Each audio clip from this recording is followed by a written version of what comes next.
Giancarlo Siani formulava nuove ipotesi attraverso elementi che scorrevano sul campo. Il suo era un giornalismo fondato sull'analisi della camorra come fenomenologia di potere, non come fenomeno criminale. A condannarlo a morte furono quelle 4.000 battute pubblicate sul Mattino il 10 giugno 1985, in cui iniziava l'ipotesi che l'arresto di Valentino Gionta fosse il pezzo pagato per Nuvoletta per evitare una guerra tra i clan del Bardellino.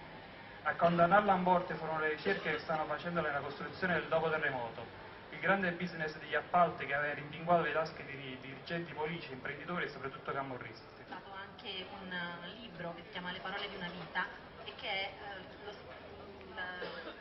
la raccolta degli scritti giornalistici di Siani. E da questo libro voglio leggere un brano. Siani spiegò che Gionta era diventato alleato del potente boss Lorenzo Nuvoletta, amico e referente in Campania della mafia vincente di Totò Riina. Nuvoletta aveva un problema con un altro potente boss camorristico, con il quale era giunto sul punto di far scoppiare una guerra senza quartiere. L'unico modo di uscirne era soddisfare la richiesta di costui, e cioè eliminare Gionta. Nuvoletta, che non voleva tradire l'onore del mafioso, facendo uccidere un alleato, lo fece arrestare, facendo arrivare da un suo affiliato una soffiata carabinieri. Siani venne a conoscenza di questo particolare da un suo amico capitano dei carabinieri e lo scrisse, provocando le ire dei camorristi di Torre Annunziata. Per non perdere la faccia con i suoi alleati di Torre Annunziata, Lorenzo Nuvoletta, con il beneplacito di Irina, decretò la morte di Siani. La sera del 23 settembre 1985 Giancarlo Siani viene ucciso sotto casa, mentre ancora al volante della sua Meari.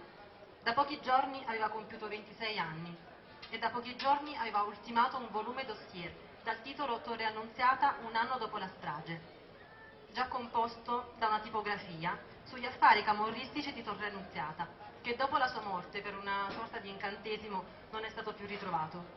Tutto distrutto, originali e piombo, anzi mai esistito, mai visto, come nel classico gergo di certi ambienti.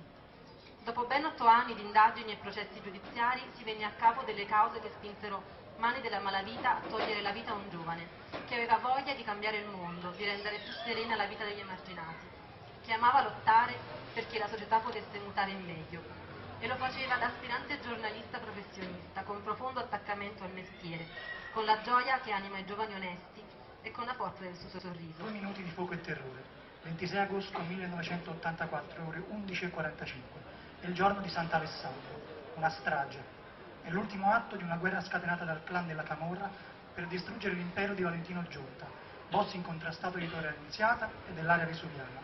Un anno dopo, il circolo dei pescatori ed il bar in via Castello, dove morirono sotto il fuoco incrociato di killer 8 persone e altre 7 rimasero ferite, sono ancora chiusi. La strada, ex quartiere generale della nuova famiglia, è ancora deserta.